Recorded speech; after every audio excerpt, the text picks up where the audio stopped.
Hi guys, my heart beating very fast and I'm very stressed. It depends on light too, but I hope that you can see it. I'm very stressed and this is my right eye. I hope that you can see something. It's really faded and it depends on light, but I don't know what can I say. I'm very stressed and very grateful for your help. And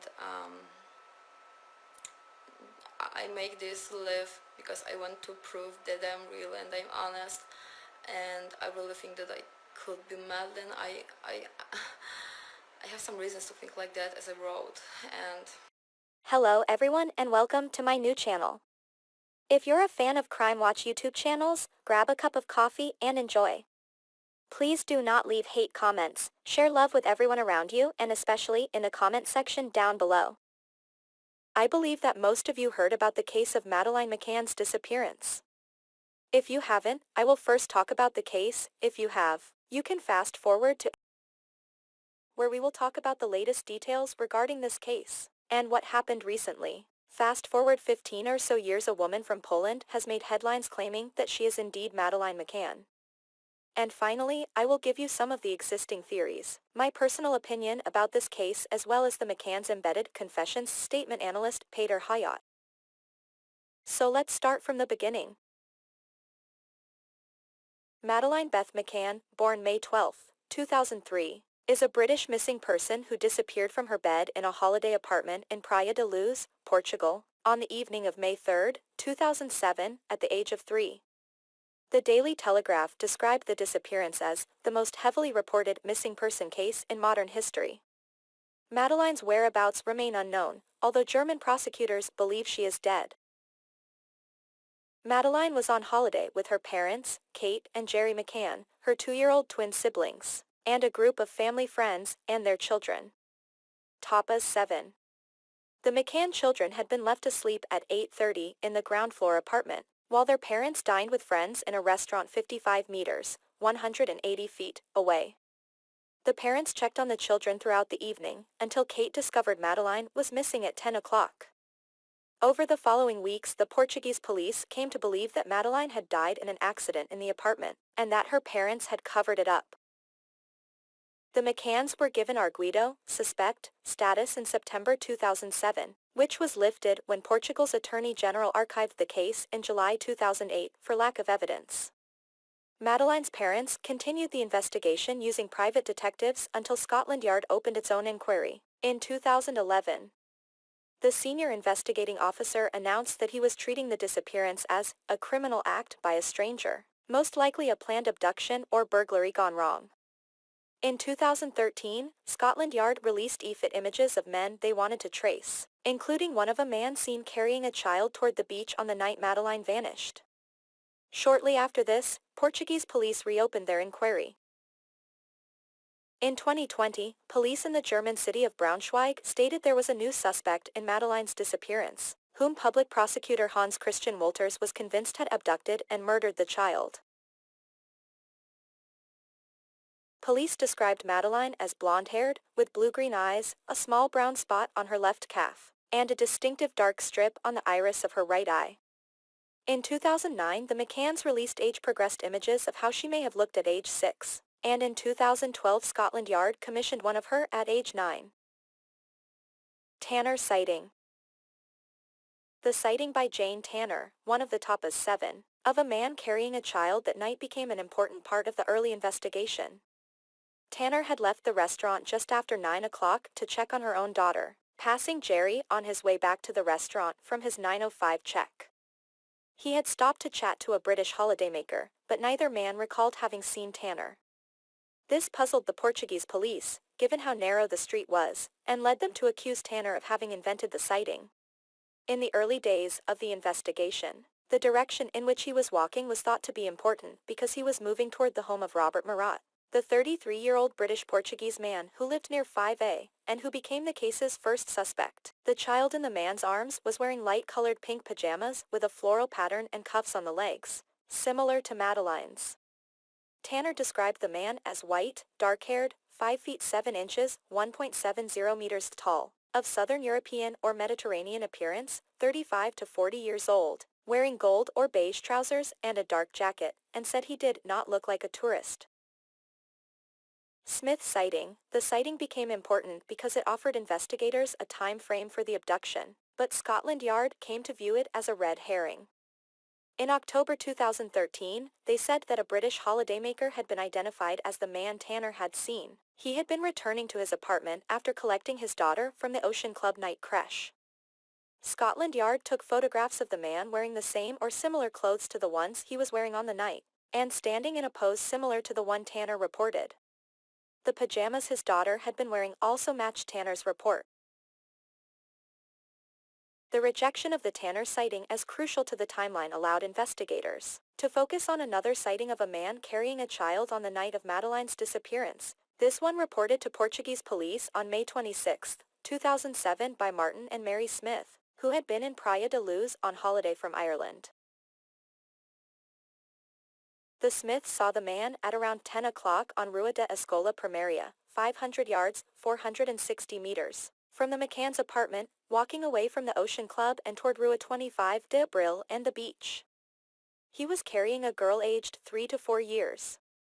She had blonde hair and pale skin, was wearing light-colored pajamas, and had bare feet. Kate made her check of 5A apartment at around 10 o'clock. She recalled entering the apartment through the unlocked patio doors at the back and noticing that the children's bedroom door was wide open. When she tried to close the door, it slammed shut as though there was a drought, which is when she saw that the bedroom window and its shutter were open. After briefly searching the apartment, Kate ran back towards the restaurant, screaming, "Madeline's gone. Someone's taken her." Resort's reception desk called the police, and at 22:30 the resort activated its missing child search protocol. 60 staff and guests searched until 4:30, at first assuming that Madeline had wandered off.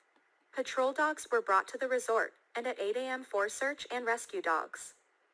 Police officers had their leave canceled and started searching waterways, wells, caves, sewers, and ruins around Praia da Luz. It was widely acknowledged that mistakes were made during the so-called golden hours soon after the disappearance. It took Interpol 5 days to issue a global missing person alert. Not everyone in the resort at the time was interviewed. The crime scene was not secured. Portuguese police took samples from Madeline's bedroom, which were sent to 3 forensic labs. It was reported on June 1, 2007 that DNA from one stranger had been found, but around 20 people had entered apartment 5A before it was closed off. 12 days after Madeline's disappearance, Robert Murat, a 34-year-old British-Portuguese property consultant, became the first arguido, suspect, in the case. Born in London, Murat lived in his mother's house, 137 meters, from apartment 5A in the direction in which the man in the Tanner sighting had walked. 3 members of the Tapas 7 said they had seen Murat outside apartment 5A shortly after the disappearance.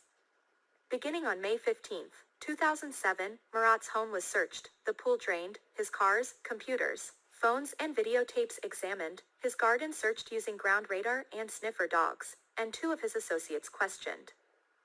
There was nothing to link Murat or his friends to the disappearance, and Murat's arguido status was lifted on July 21, 2008 when the case was archived. McCann's as arguidos. Early suspicion. The first indication that the media were turning against the McCanns came on June 6, 2007, when a German journalist asked them during a Berlin press conference whether they were involved in the disappearance. This and later articles in the Portuguese press, invariably followed up in the UK, made several allegations, based on no evidence, which would engulf the McCanns for years on social media. They included that the McCanns and Tapas 7 were swingers, that the McCanns had been sedating their children, and that the group had formed a pact of silence regarding what had happened on the night of the disappearance. Among the inconsistencies was whether the McCanns had entered the apartment by the front or back door when checking on the children. The patio doors could be unlocked only from inside, so the parents had left them unlocked to let themselves in. The police also questioned why, when Kate discovered Madeline was missing, she had run to the Tapas restaurant, leaving the twins alone in 5A, when she could have used her mobile phone or shouted to the group from 5A's rear balcony. Another issue was whether the exterior shutter over Madeline's bedroom window could be opened from outside. According to journalist Danny Collins, the shutter was made of non-ferrous metal slats on a roller blind that was housed in a box at the top of the inside window, controlled by pulling on a strap. Once rolled down, the slats locked in place outside the window and could be raised only by using the strap on the inside. Kate said the shutter and window were closed when Madeline was put to bed, but open when she discovered Madeline was missing. The apparent discrepancies contributed to the view of the police that there had been no abduction. These suspicions developed into the theory that Madeline had died in apartment 5A as a result of an accident, perhaps after being sedated to help her stay asleep, and that her parents had hidden her body for a month, before retrieving her and driving her to an unknown place in a car they had hired over 3 weeks after the disappearance. Both parents were given arguido status and were advised by their lawyer not to answer questions. The police investigators told Jerry that Madeline's DNA had been found in the car boot and behind the sofa in apartment 5A. Jerry did respond to questions, but Kate declined to reply to 48 questions she was asked during an 11-hour interview.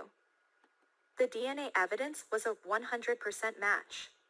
McCann's return to the UK, all made a report. Despite their arguido status, the McCanns were allowed to leave Portugal, and on legal advice did so immediately, arriving back in England on September 9, 2007. As of May 2008, Portuguese prosecutors were examining several charges against the McCanns, including child abandonment, abduction, homicide, and concealment of a corpse. On July 21, 2008, the Portuguese Attorney General, Fernando José Pinto Monteiro, announced that there was no evidence to link the McCanns or Robert Murat to Madeline's disappearance. Their arguido status was lifted and the case was closed. There were also some theories connecting Ghislaine Maxwell as a potential suspect in this case. And let's not forget the arrest of Christian Bruckner.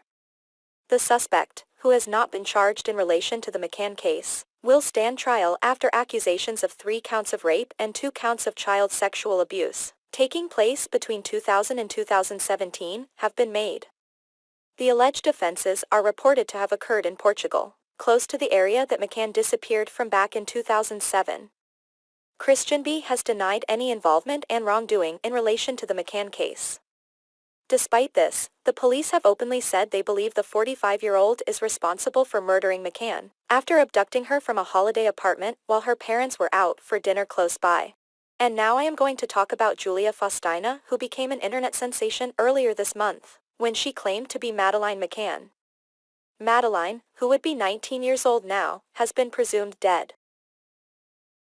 Julia is a 21-year-old aspiring musician who has claimed on Instagram she is missing Madeline Mccan. She says she can't remember large chunks of her early childhood, isn't sure of her age, and has never seen her birth certificate. She said, "I don't see my family in this memory." Julia is from Poland and is currently living in Germany. On social media, she has documented apparent physical similarities between herself and Madeline, including a distinct brown smudge on each girl's right iris. "I have similar eyes, shape of face, ears, lips. I had the gap between the teeth, as Madeline," she wrote in one post, with side-by-side photos of herself and the kidnapped child. Julia also claimed she is suspicious of her parents in part because she's never seen photos of her mom pregnant. She has also shared a police sketch of a man whom witnesses saw carrying a child in the Portugal resort the night Madeline disappeared, writing on Instagram, "I recognize this person, it looks very similar to my abuser," she wrote. Faustyna claimed she had been preyed on by a German pedophile, without elaborating. Francisco Marco, a private detective linked to the Madeline Mccan case, has cast doubt on her claims, saying, "It does not add up to me." The missing girl's parents, Jerry and Kate Mccan, have agreed to take a DNA test to determine. My heart beating very, very fast and I'm very stressed. It depends on light too, but I hope that you can see it. I'm very, very, very stressed, and this is my right eye. I hope that you can see something. It's really faded and it depends on light, but I don't know what can I say. I'm very, very, very stressed and very grateful for your help. And I make this live because I want to prove that I'm real and I'm honest. And I really think that I could be Madeline. I have some reasons to think like that, as I wrote, and I never give 100 people alive. Oh God, I'm very, very stressed. I don't know what can I say really, but I'm really thank you for your support, for your help, and I hope that someone will talk to me and will help me. And even if I'm not Madeline,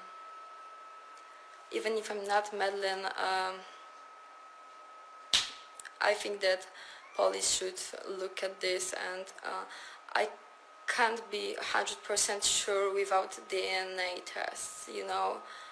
And thank you so much. I don't know what can I say. I'm very stressed. It was a hard day, and I can sing you something. No, I try to chill, but it's really a stressful day. But I love singing. Madeline loved too, as I read. Okay, oh God, how many people. I'm really thankful. I'm really grateful. Thank you so much, guys. I'm really stressed and I don't want to stress myself more. But I hope that you see that I'm real and that this verification, I proved that I'm real. Thank you so much.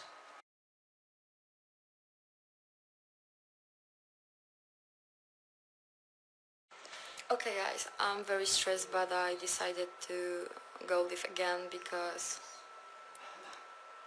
okay, I'm stressed, but you need to have proof that I'm real.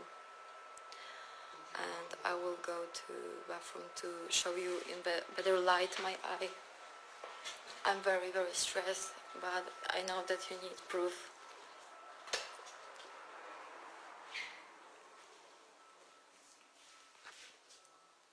Okay, I hope. I don't know if you can see. I hope you can see a little, but it's bad quality in phone. I live with my boyfriend now, and okay,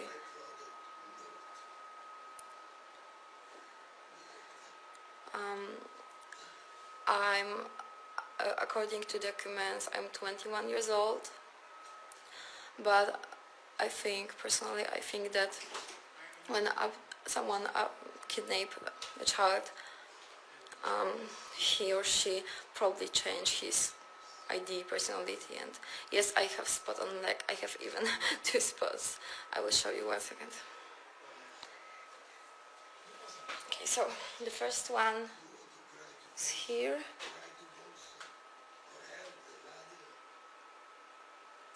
The second one is here.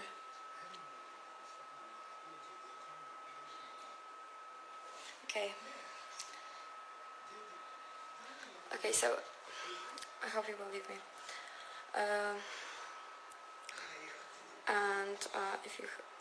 When did I start thinking about Madeline?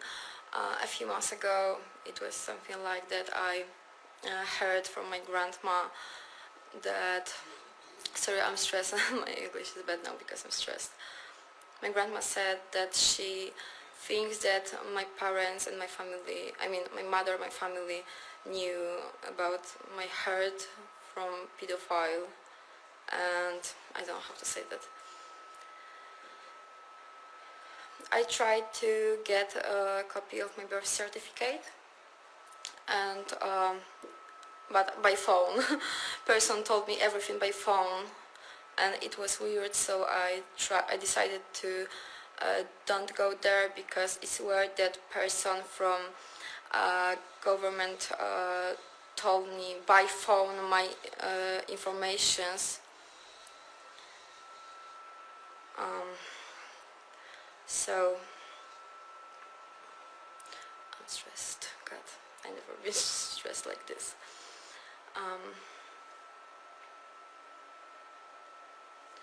Okay, I want to make the DNA test, but police don't want to help me. You know. What's the question?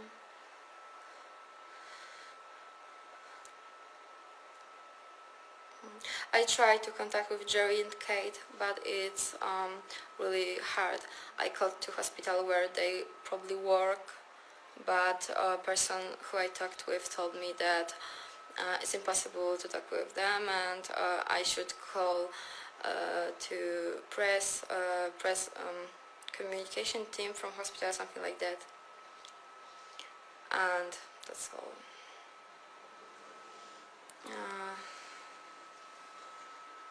DOB? What is DOB? So the Madeline Mccan's missing person. Have you tried to phone one of the numbers on the Madeline Mccan missing person posters and stuff? I don't understand the question. They want. I talked with Interpol. They told me that I should go to local police. I called to Operation Grange. They told me that investigation will close soon. Is closing. I called Met Police. They told me that I should go to local police. I called to local police. Local police told me that I should go to Warsaw, is capital city in my country, to main police office, and I called them too, but I can't tell what they said because Polish officer from police told me that I have to receive to myself. I'm currently safe, yes. I have one best friend and boyfriend.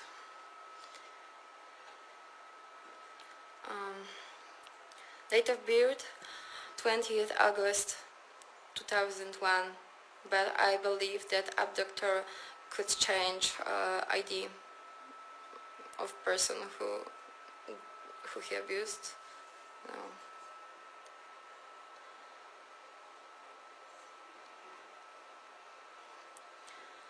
Parents, what have your parents told you? My parents, okay, my dad told me, when I asked him about, are you my dad? He told me, yes, and 1 moment ago, even if I'm not your dad, will it change anything or no? I think it will change nothing. He told me something like that. My mother was mad at me and didn't want to answer for my question, and then laughed at me, and that's all. Can you email the Portuguese police? I called Portuguese police, but they told me that I should go to local police.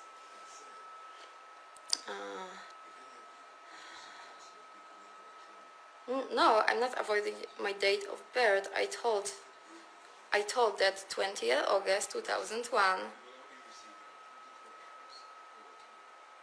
Yes, I have moment that. No, I don't have baby pictures.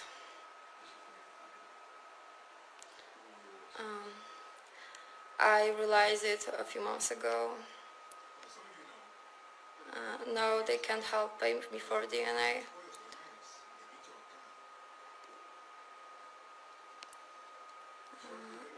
I think now I can't post my parents' pictures, but some people say that I'm a little similar to my dad, but not to mother, and more of them say that I'm not similar to my dad. So I can't say, and I can't post their pictures. I hope you understand. It's private.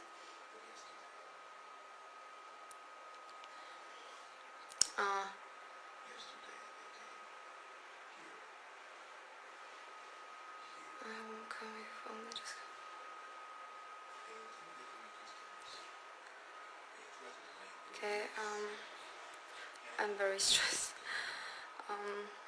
I tried to talk.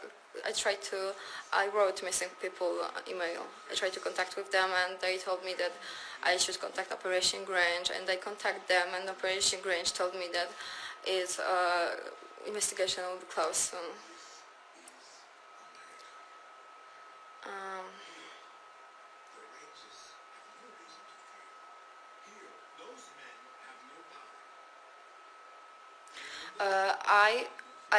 I went to school, and the earliest memory, I have post-traumatic amnesia, and I only remember some single memories from my childhood till 13 years old. And the earliest memory is something like holidays. I don't know where it was, but it was a beach there, a white hotel or very light color. It was sea or ocean, and it was something like little river across the beach. And sorry, I'm very stressed. Very stressed. Sorry, 1 second. It was something like little line river on beach, and there were turtles, and children played with turtles. I mean, try to get them on hands, and I don't remember more. I remember only this, and this is my earliest memory.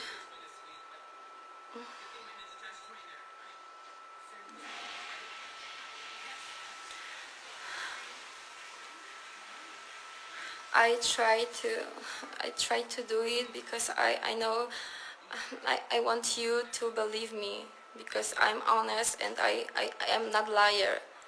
People told me that they can give me money for DNA tests, and I answer to every person that I don't want their money, because I don't want to make people think that I'm liar.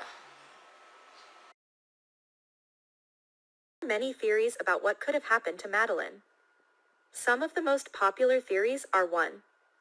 That Christian Wagner really kidnapped and killed Maddie. Number 2, that Robert Murat kidnapped her in cooperation with her parents or alone. 3, that her parents accidentally or intentionally killed her. Kate McCann wrote a book in which on page 29 she says, "I told Jerry about the awful pictures that scrolled through my head of her body, her perfect little genitals torn apart," which made many people's ears prick up, and people were horrified by this description of a mother. Instead of saying that she was worried if Madeline was alive or scared if she would come back, her mind switched to her genitals. So there were various allegations about McCann's parents being swingers and possibly predators. There is also a new theory that the Polish girl Julia might be Madeline. My opinion is that since the body was never found, there is a strong possibility that the parents did something bad to the girl and that she is unfortunately not alive. But there are also many speculations that she was allegedly sold to other predators. I also think that Julia is potentially someone's kidnapped daughter and that she might be Madeline, but more probably someone other's missing daughter. The girl has reason to suspect that she is not the daughter of her parents, and the behavior of her parents is very suspicious. Especially the part where they don't want to do the DNA test. I believe that something very bad happened to Julia in her childhood and that she now has PTSD and that the police should help her. There is a possibility, but until the DNA results are done, we cannot claim anything. I personally believe that Madeline is not alive because of all the evidence and blood found in the apartment in Praia de Luz, and that if she is alive that they would have found her by now, considering how big the search is and how much money has been invested in it. I also think that Christian Wagner had nothing to do with the kidnapping, but we have to wait and see how his trial will go and whether it will happen in 2023. Listen to Peter Hyatt and the way he analyzed body language of Kate and Jerry. Thank you all. Love you, and until the see you in my next video. Until then, take care and make sure to go for a walk, drink a lot of water, eat healthy, be kind to your neighbors. your friends and family.